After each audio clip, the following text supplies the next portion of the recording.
All right, so I want to do this circle program together as our kind of first main example that we've done. So you guys that are on these machines, you'll need to start up the dev C++ compiler. So, and like I said, I'm going to test out this CodeBlocks compiler. But if you're on the dev C++ compiler, just start up dev C++, go up to File, and choose New Source File. That's probably what I would do for this one. So go to File and New Source File. And then it should give you just text editor, right, where you can type, right? So I'm going to try to start up a new project here.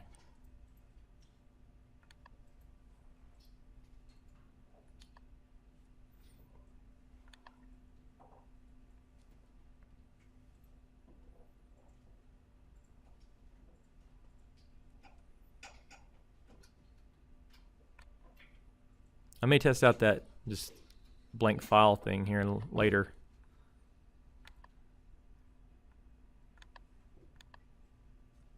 So, and we're going to do the circle program. So I'm going to name this circle program.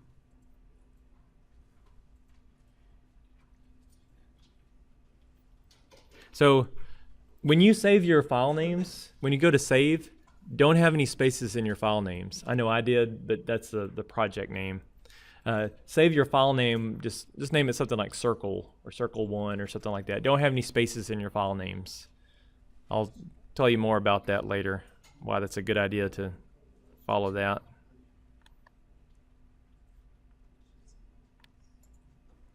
Okay. And you probably don't have anything, so I'm going to start this from scratch. Okay. So what we're going to do, we're going to write a little program. I like to do this one as my first kind of example. And my goal is to try to combine all the things that we talked about in chapter 2. So we talked about comments, we talked about constants, we talked about variables, we talked about arithmetic expressions, we talked about input and output, basic input and output. So I'm going to try to do all those things. So what this program is going to do, we're going to ask the user to enter in the length of a radius of a circle, okay? And based on that radius of a circle, we're going to calculate certain things, okay?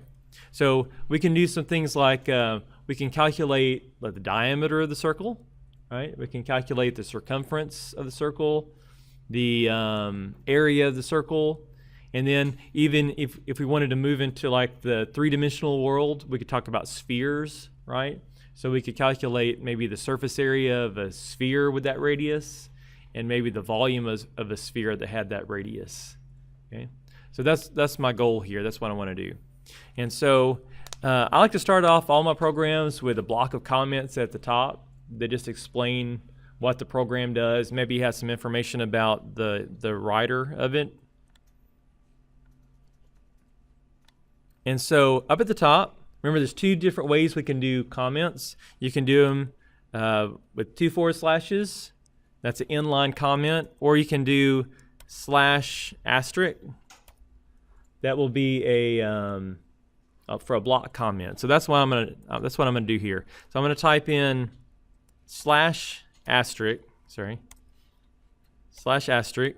That's gonna start the beginning of the comment. I'm gonna go down a few lines, then I'm gonna type */ like that. And that will be for the end of the comment. And then everything that's in between those two things will be a comment. So I'm just going to go up here and maybe tab over and maybe put something like program example : this is the circle program. And then maybe put your name. Your name, not my name. Maybe what compiler that you're using. I think that's a good thing to do. So if you're using the dev C++ compiler, you'd put, dev C++. Here I'm going to try to put CodeBlocks. Maybe what course this is. So this is COSC 1336. And then go down a couple more lines, and I'm going to put just a few sentences about what this program does or will do. So this program will ask the user to input the radius of a circle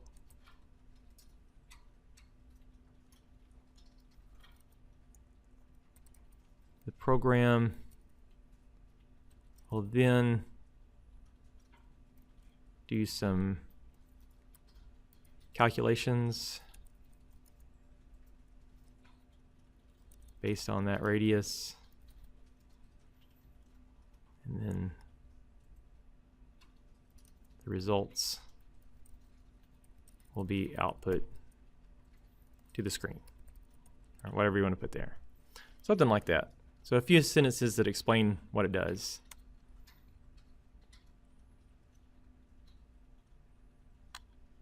And make sure that you save from time to time. Also, what I like to do is I like to add some more asterisks to kind of make this section stand out a little bit. But just keep in mind, the thing that makes it a comment is the first slash asterisk and the asterisk slash at the end, right? But I'm just going to add a few more asterisks. That's interesting. It changed colors.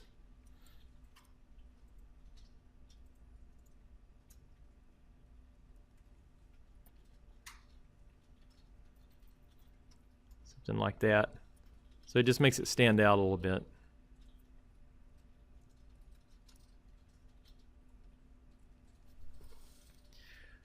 So then, if somebody's looking at this code, or maybe you find it in a box 10 years from now or something, and you're trying to remember what this program did, you can just, right there at the top, it explains what this program is and what it is all about and who wrote it.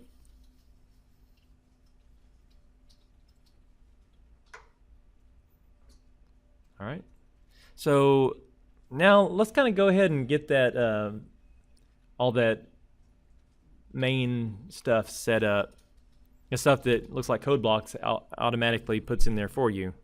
So what was it? We have number, include.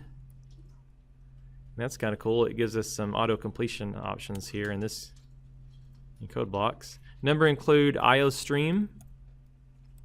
That goes inside of angle brackets, remember? And then go down a couple of lines and you say using namespace std for standard.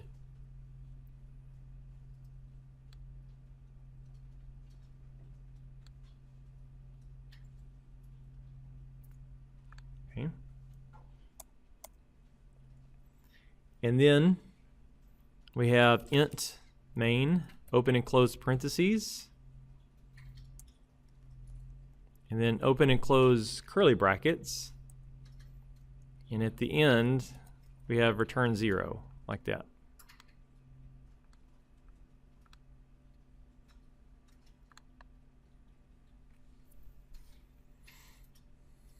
And that's an entire program right there. That much should compile and run if we did everything correctly. So I'm going to test that.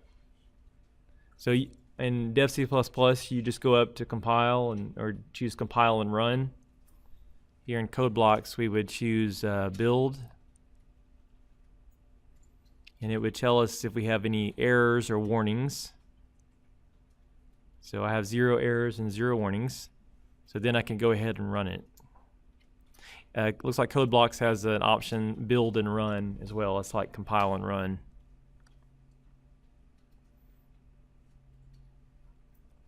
So it ran. It doesn't do anything at this point, but it ran.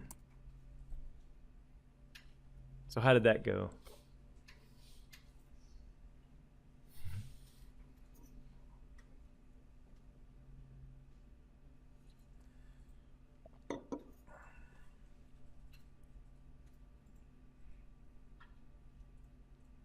Still going here?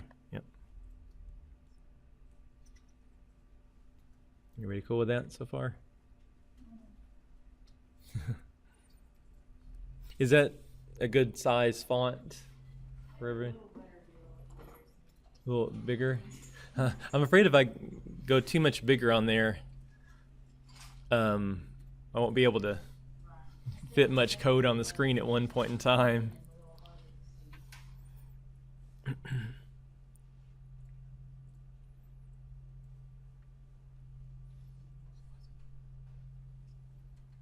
right. So everybody got that to compile and run? Does anybody have any errors or anything that they're stuck on? Yep. Hold on.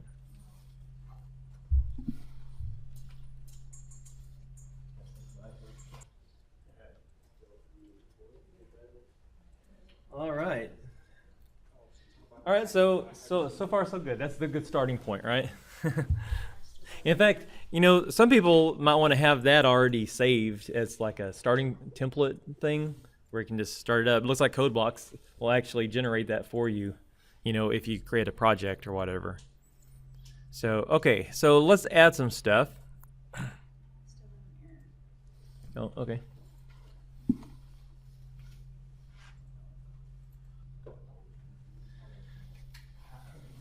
All right, so let's talk about a few things.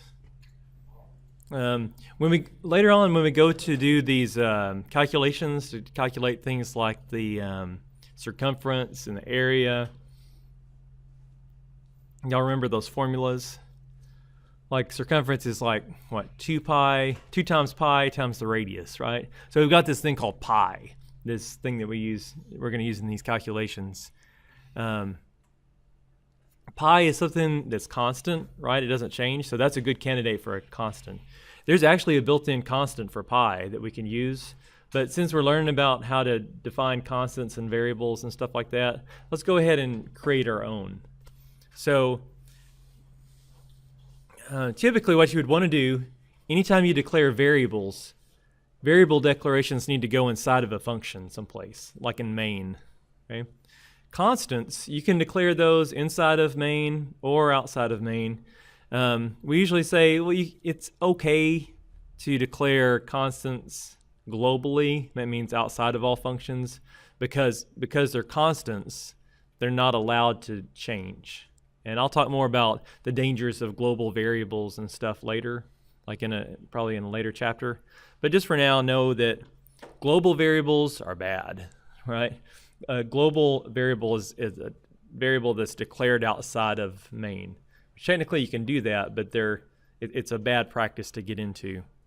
But we usually say it's okay to define constants globally. In fact, our textbook does it, I believe. So anyway, we're going to put this up here before main, but after the namespace line. And in fact, I'm going to put a comment here. So I'm going to do 2 forward slashes to make this a comment. And I'm just going to say declare constant for pi, constant for pi, pi is what I'm going to make it. Okay. And so if you remember how to declare a constant, this is how you do it. You put the word const, C-O-N-S-T, it's a reserved word, and then you choose a data type. Pi has decimals in it, right? So we need to choose some kind of floating point data type. So a double would be a good choice. So const double, and then the name that we're going to choose, the identifier name, it's got to be a valid identifier name, right? It can only have letters, digits, and underscores. It has to start with a letter and an underscore. And I use all uppercase letters for my constants, and that's what the book does as well. So I'm going to name it pi, P-I, all uppercase.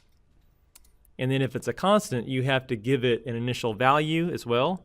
So we say is equal to, and then the value we're going to assign to it. So I'm going to put 3.1415926. That's how far I know pi. But pi is one of those irrational numbers that goes on forever, right?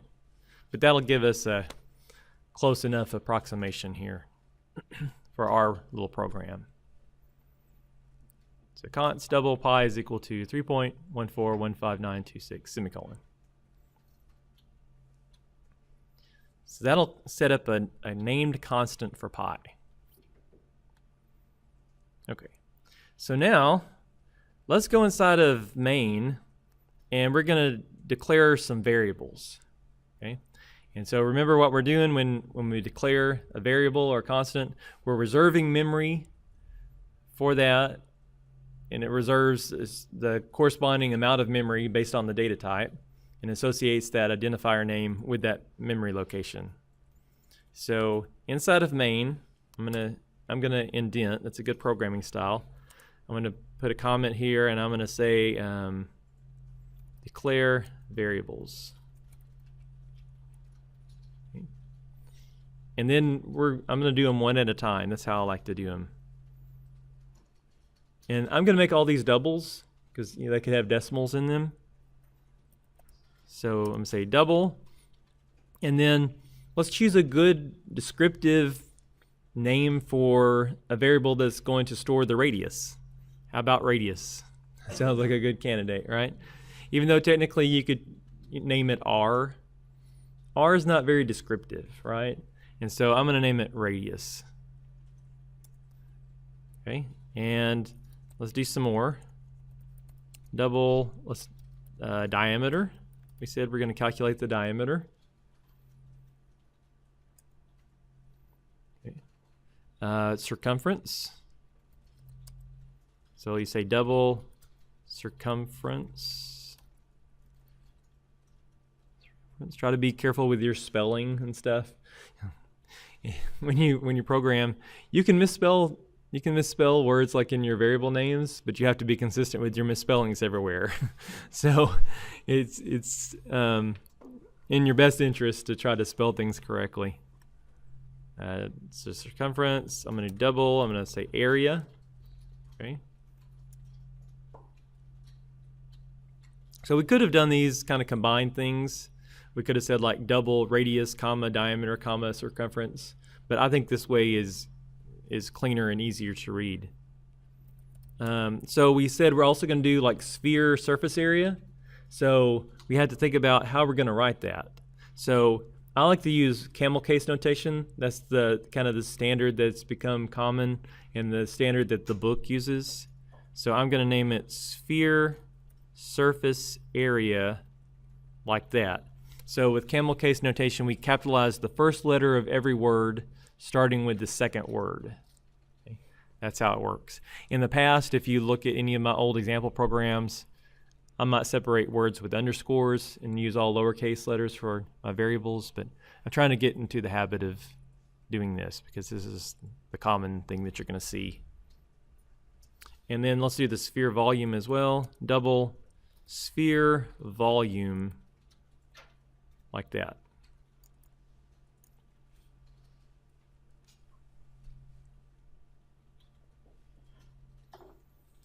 So we just declared some variables, reserving memory, and we're going to fill in these variables here in a little bit. So the radius is going to be input by the user, and then all the other things we're going to calculate.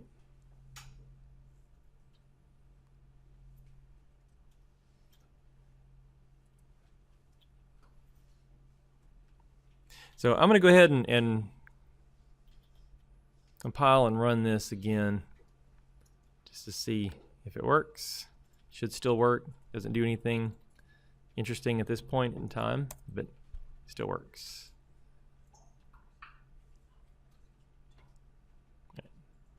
And let's go ahead and input the radius, and then I'll go around and help people with errors and stuff if you have errors. So after we declare our variables, the next thing we probably want to do is get our input. Okay, so that's what I'm going to do next. So I'm going to come down here and make a comment, and I'm going to say input radius. Right? And so if I just do a CN here, like this, CN radius, it's going to stop at that point on the screen and expect me to type something in. So I compile and run that. It's just going to kind of sit there and wait for me to type in a number. Oh, and this is my stupid virus checker thing. It's like it's got to run it twice or something. Anyway, but that's not very descriptive. If I'm a user, I don't know what I'm supposed to do there, right? So we should prompt the user and give them some instructions on what they're supposed to do. And so we need a cout statement before that. So say cout insertion operator, which is the two less than signs, and then inside of double quotes some instructions like enter the radius of a circle. And I'm going to put a colon and a space just to make it look kind of programmy, whatever, and a semicolon like that. So now when I run that,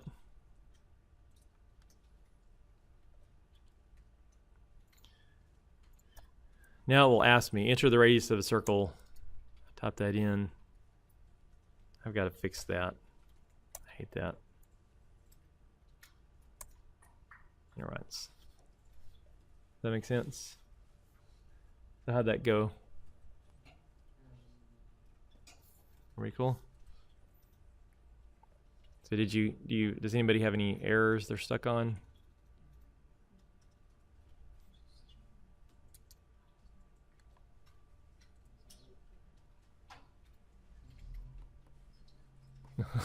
Okay.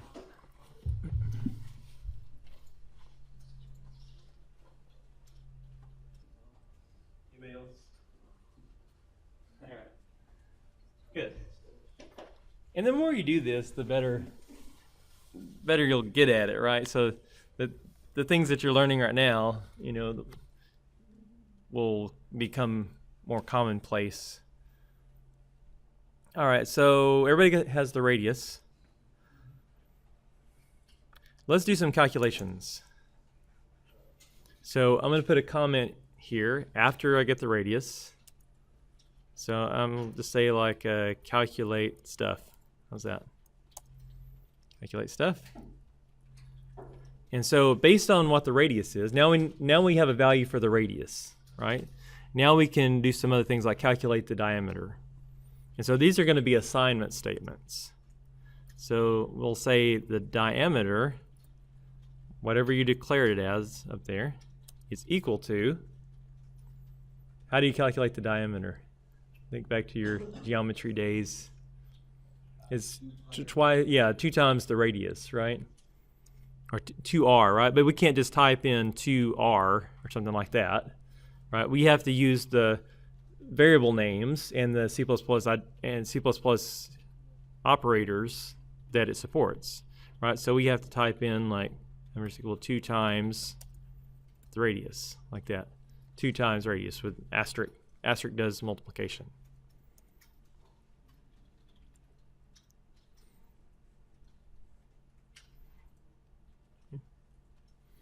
And then the circumference. Circumference is equal to, remember that one? Is it 2 pi r? Right, or 2 times the diameter, but we have the radius, so 2 times pi, that's our constant that we declared earlier, times radius.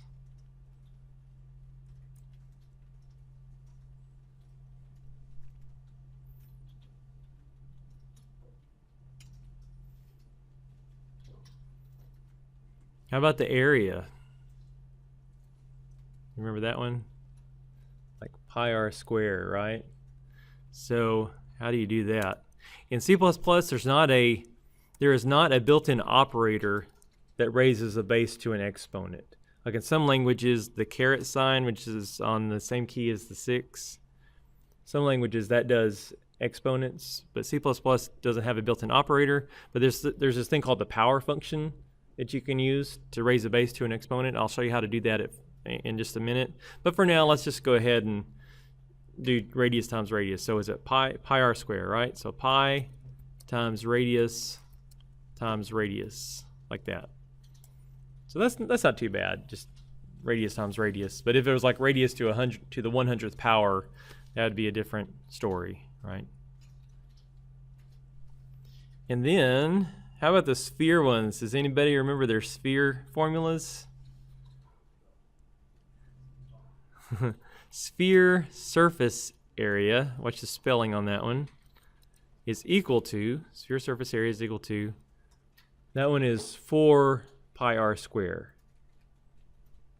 4 times pi times radius times radius. 4 pi r squared.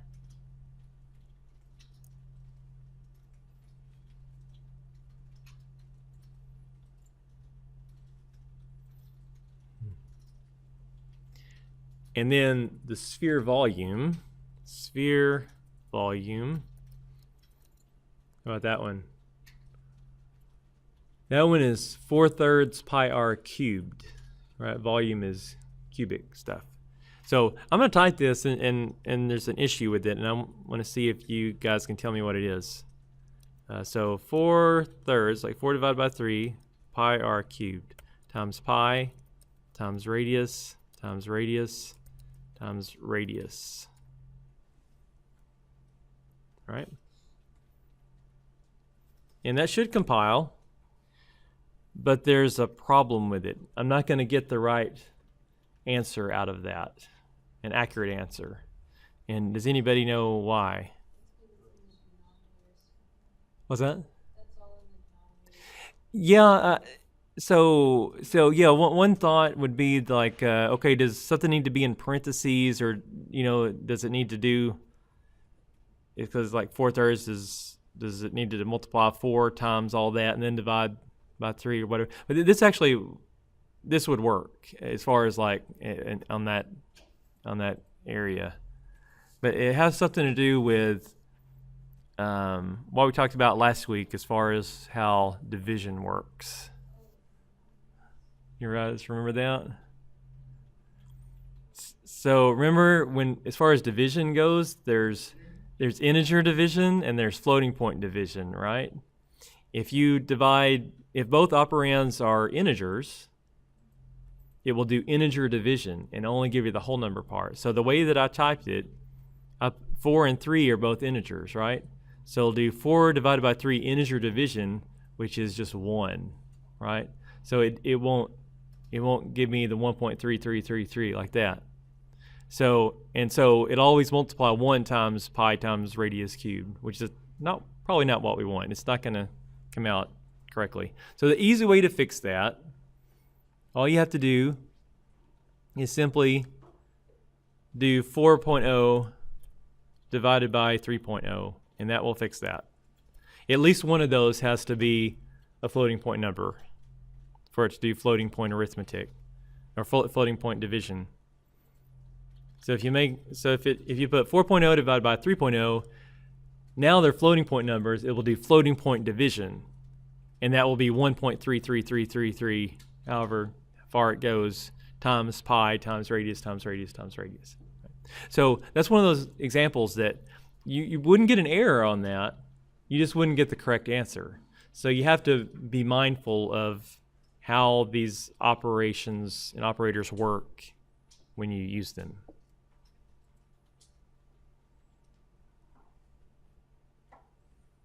So compile and run that and make sure that works.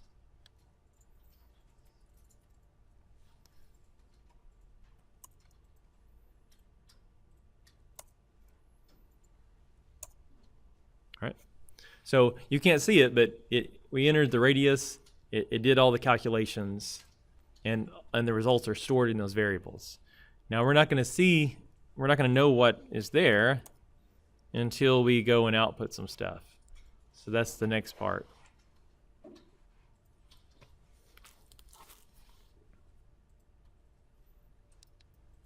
Let's see. We have 5 minutes. Let's see if we can do this.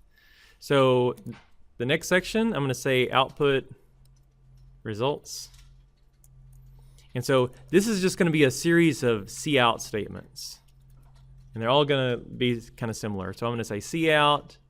And then the way I'm going to write it is I'm going to put inside of double quotes, like the radius, and then a colon and a space, and followed by the actual variable, like that. So all these are going to be kind of the same. Cout diameter colon. So it's actually going to output that text. Remember, if you have something inside of double quotes, it actually outputs that. And then we'll output the whatever stored in that variable. And again, remember that's an end-L, not end-1. End-L, end of line.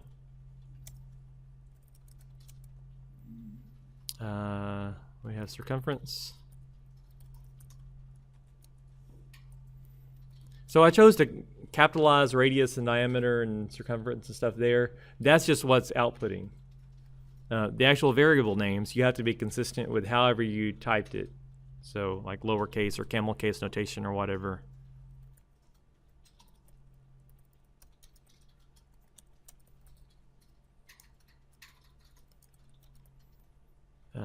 What do we have? Sphere, surface area.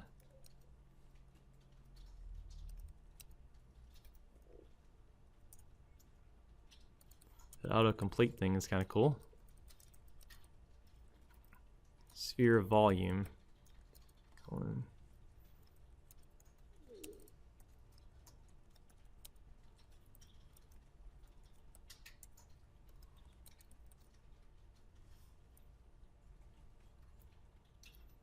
All right.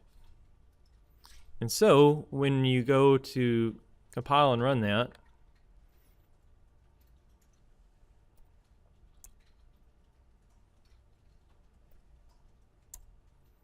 you should get something like this. Here, let me move that so you can see the code there. So it outputs the radius and then whatever stored there, diameter, what's ever stored for that, circumference, sphere surface area, sphere volume, like that. So you can see what the results are.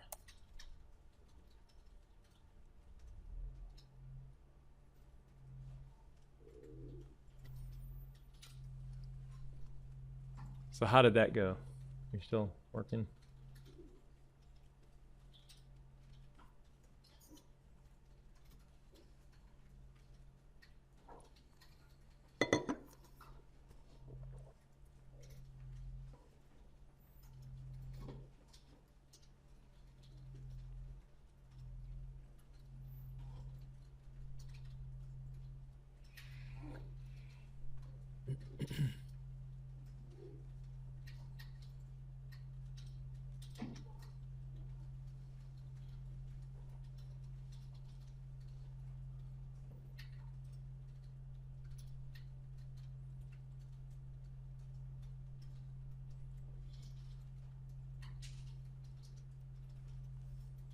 All right, I'm going to pause this.